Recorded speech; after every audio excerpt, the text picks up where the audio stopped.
Welcome to News Briefs. Today is Thursday, May 22nd, 2025. Welcome to this deep dive. We've pulled together headlines from a range of sources covering everything from U.S. politics and the economy to global events, sports, tech, and more. Our mission Yeah. to cut through the noise and pull out the most important insights and maybe surprising facts for you. Okay, let's jump right in. Let's do it. All right, so we're starting with some pretty significant political news out of Washington.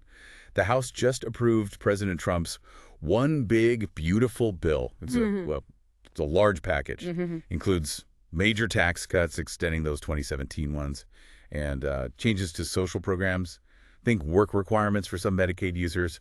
It passed late after a tight vote. Right. And what's notable here, I think, is that this legislative win comes like right after Moody's downgraded the U.S. credit rating, just a notch, to AA1. Okay. Still high quality, but yeah. They pointed to concerns about rising deficits, especially, with extending these tax cuts. So you see this tension, right, between the policy win and the market's long-term fiscal worries. That is interesting timing. And sticking with big financial moves, there's talk the administration is looking at privatizing Fannie Mae and Freddie Mac. Wow. Okay. Yeah, I mean, these two back something like 70% of U.S. mortgages. Huge. Yeah, that's massive. And considering transferring that much risk, well, it brings up really important questions about potential volatility. Right. How might that impact mortgage rates, Access to housing for you, the average person. Definitely something to keep an eye on. Absolutely. Okay, moving over to immigration. We saw a federal judge rule the administration clearly violated a court order. Oh. Yeah, they deported individuals to South Sudan without giving them proper notice to get lawyers. The judge basically said it was a violation without doubt. Well, that ruling really underscores how the judicial system can act as a check, doesn't it? It emphasizes that, even in enforcement, rights and processes have to be followed. Makes sense. And on a different immigration note, this new Trump Gold Card website, it's live now. The gold card, right. Yeah. The idea is offering permanent U.S. residency for a $5 million investment. See, attracting foreign capital isn't, totally new, but framing it as a gold card, well, it invites comparisons to those golden visa programs elsewhere. Which some places shut down, right? Exactly. Some were discontinued over security or, equity concerns. It definitely sparks that debate about who gets access and why. Okay, let's shift gears a bit. Some notable incidents making headlines. Sadly, a tragic shooting near the Jewish Museum in D.C. Oh, I saw that. Terrible. Yeah, 2 Israeli embassy employees killed Yarn Lashinsky and Sarah Milgram. The suspect, Elias Rodriguez, is in custody.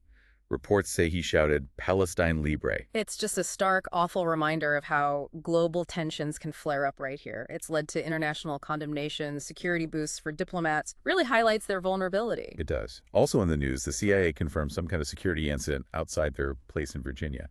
Separately, a plane crashed into a San Diego neighborhood, hit about 15 homes. And on the justice front, Indiana police think they've solved a 30-year-old murder case. New forensics. Good. Finally some answers there, hopefully. And then this wild story, an ex-police officer caught running marathons, actual marathons, while supposedly collecting like $600,000 in disability. You're kidding? Marathons. Yep. That whole range, tragedy, justice, alleged fraud. It's a lot. It really shows the complexity of what's happening day to day. For sure. The sports world keeps spinning, too. NBA playoffs, the Pacers. Dramatic comeback win against the Knicks in Game 1. Nice. Shai Gilgeous-Alexander nabbed MVP.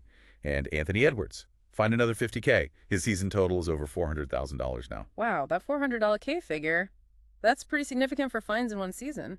It makes you wonder if the league's getting tougher on conduct, or maybe it's a specific recurring issue they're trying to stamp out with him. Yeah, could be. Sad news from the NFL. Colts owner Jim Irsay passed away at 65. Oh, that's sad news indeed. And that controversial tush-push play. It's staying. The proposal to ban it didn't pass. Huh, well, keeping the tush-push will definitely keep the arguments going, won't it? Strategy versus safety. No doubt. Switching overseas. Soccer, Manchester United missing the Champions League. That's a big financial hit. Minimum $80 million, apparently. Ouch. That's more than just prestige. Right. The final itself is May 31st. PSG versus Inter Milan. F1 Max Verstappen seems locked in at Red Bull, despite rumors. And boxing Manny Pacquiao is coming back. No way. At his age. 46. Fighting Mario Barrios on July 19th. Pacquiao at 46. That just shows you boxing's unique landscape, right? Big names can still draw huge attention, huge paydays, way later than in most sports. True. Okay, tech. Google's starting to roll out ads in its AI search features, like those AI overviews. Ah, yes. This move is really interesting for, the user experience. It raises questions about transparency, how clear will the ads be, that line between organic info and sponsored stuff. It keeps blurring. And maybe even bigger tech news. Google co-founder Sergey Brin stated flat out they intend to build the world's first general artificial intelligence, AGI. Whoa. Okay, that's huge. I mean, that statement really accelerates the global AI race, and it intensifies all those ethical and safety debates around, building machines with human-like reasoning. Makes you think about the speed of change. It really does. On the EV front, quick note, BYD has now sold more electric cars than Tesla in Europe. Yeah, saw that.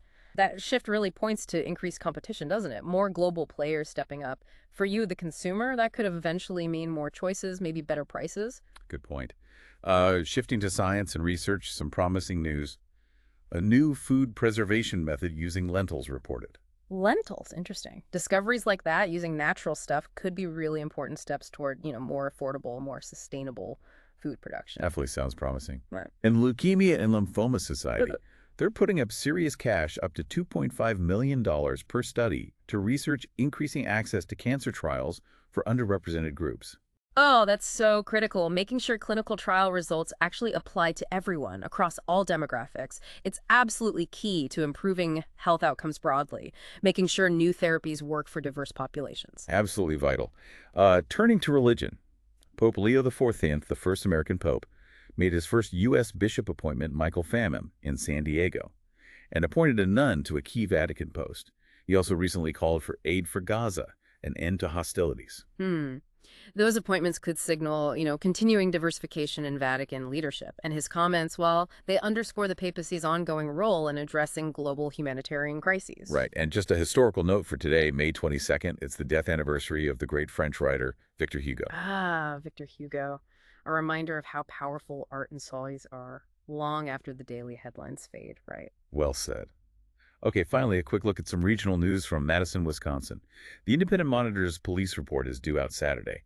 The city's civil rights director is facing discrimination accusations, and there's a difference in affordable housing funding priorities. Oh, yeah. How so? Well, Dane County seems focused on specific vulnerable groups, while the city is prioritizing housing near public transport, this transit-oriented overlay thing. Gotcha. So these local headlines really share how complex issues like police oversight, workplace equity, housing strategy, they're being tackled right there at the community level, sometimes with different approaches, even between the city and the county. Wow, okay. That was quite the scan across the globe and back home again. From high-level policy and markets down to individual tragedies, tech leaps, sports drama. It really does underline how interconnected everything is, doesn't it? Policy choices ripple out, global events hit home, tech keeps pushing boundaries everywhere. Absolutely. It definitely leaves you thinking about how all these threads might weave together, maybe in unexpected ways, down the road. Thanks for joining us today.